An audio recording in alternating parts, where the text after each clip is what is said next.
Shalom, shalom, everyone. Welcome to another edition of Ray Bash's Ramblings. I'm a little irritated and a little miffed right now due to the occasional email or the occasional comment I'll get on one of my videos when it's discovered that I've actually recorded a video and posted it on Shabbat. Oh no! People say, well, how dare you call yourself a rabbi and break the Sabbath, blah, blah, blah, blah, blah, blah, blah. Show me chapter and verse where it says you can't make a video on Shabbat and post it. What's the difference between what I'm doing and actually going to a synagogue and teaching from the Torah? Now look, people say, well, kindling a fire, kindling a fire, kindling a fire, computers kindling a fire. Electricity and fire are two totally separate, different things. And you're totally missing the point of the prohibition of kindling a fire on the Sabbath. Does that mean I can't use electronic equipment and use anything that has a spark or a connection to fire to it? It's ridiculous. No, that's not what it meant.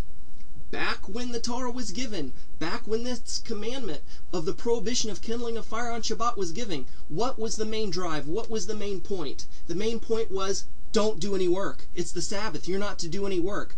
Have your fire prepared before the Sabbath so you could use it during the Sabbath.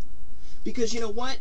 What does it take to make a fire today? Oh, have a lighter or light a match. Whew! Oh, geez, that's breaking a sweat. Come on. How did they build fires back then?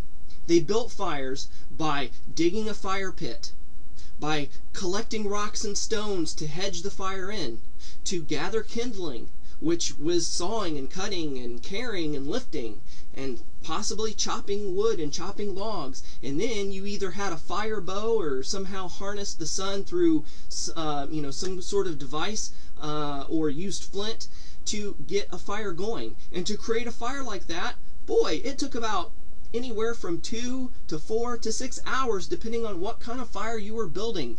That's manual labor. That's breaking a sweat.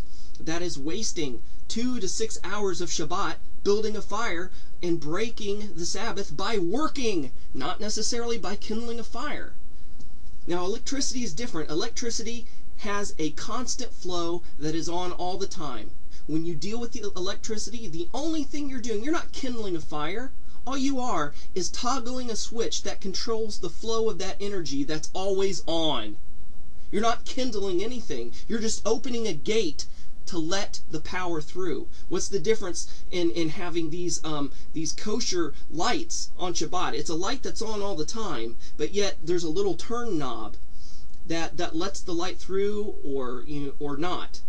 It's the same thing as flipping on a switch.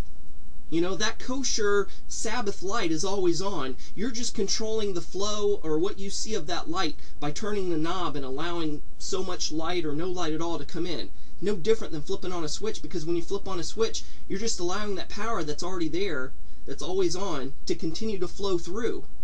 So don't give me this guff and this crap about kindling a fire on the Sabbath and accusing me of breaking the Sabbath by making a video that helps other people, that ministers other people. That people, if they don't log on to their computers on Sabbath to watch a video or a teaching about Torah, they're not going to get any Torah teaching at all. So which is the lesser of two evils, so to speak? Just being at home and not being able to fellowship or learn, or, what if a person's blind? What if they have disabilities to where they can't, read the Torah? How are they going to get Torah for themselves and study Torah on Shabbat and enjoy the Sabbath? Go ahead and log on to the computer. You know what? I don't live very close to any synagogues. That's why I have Sabbath at home. But you know what?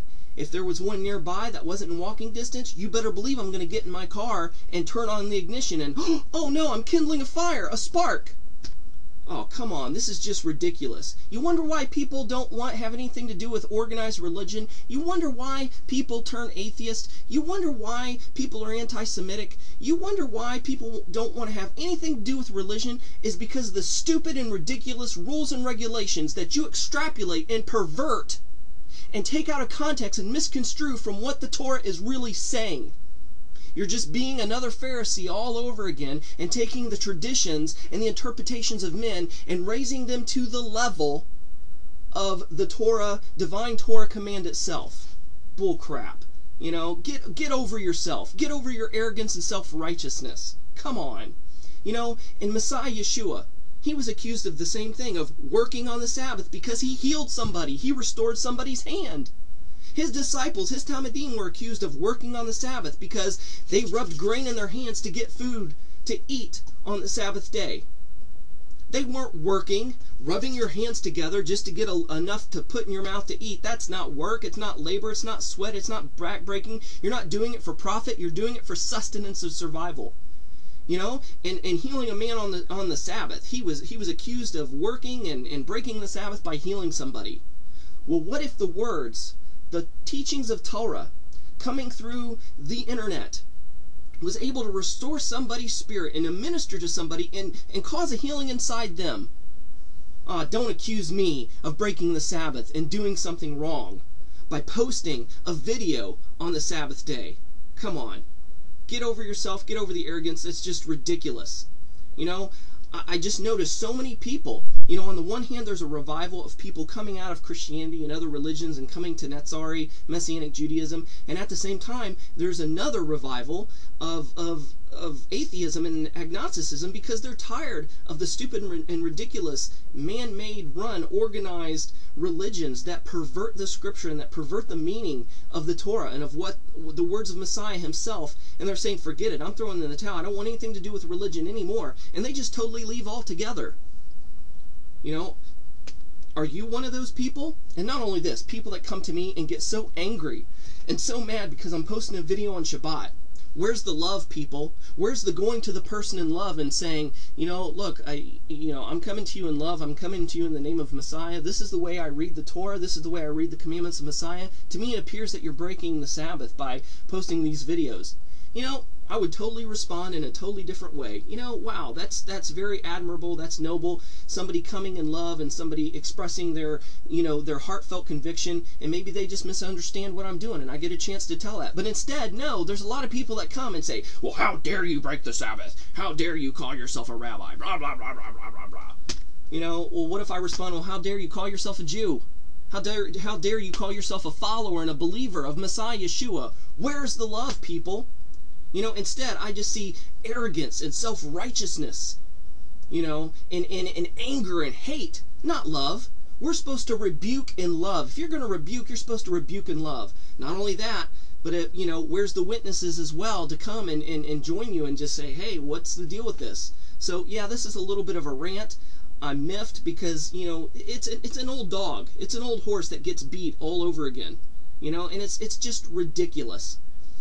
It's just ridiculous. Go by what the Torah says. Go by what the words of Messiah Yeshua say. And if the words of the rabbis and sages contradict that, and the words of tradition contradict those things, toss it out. Have nothing to do with it. Because you're just being one of those self-righteous Pharisees all over again. And you're not accomplishing anything. You attract more flies with honey than you do with vinegar. You want to win somebody over to your ideology? You want to win somebody over to your convictions? Try love. Try going with compassion, with understanding, with tactfulness in your arguments, instead of this barrage of hateful and accusatory and wagging the finger, the self-righteous accusations that does nothing but sicken and harden hearts and turn people away. Shalom.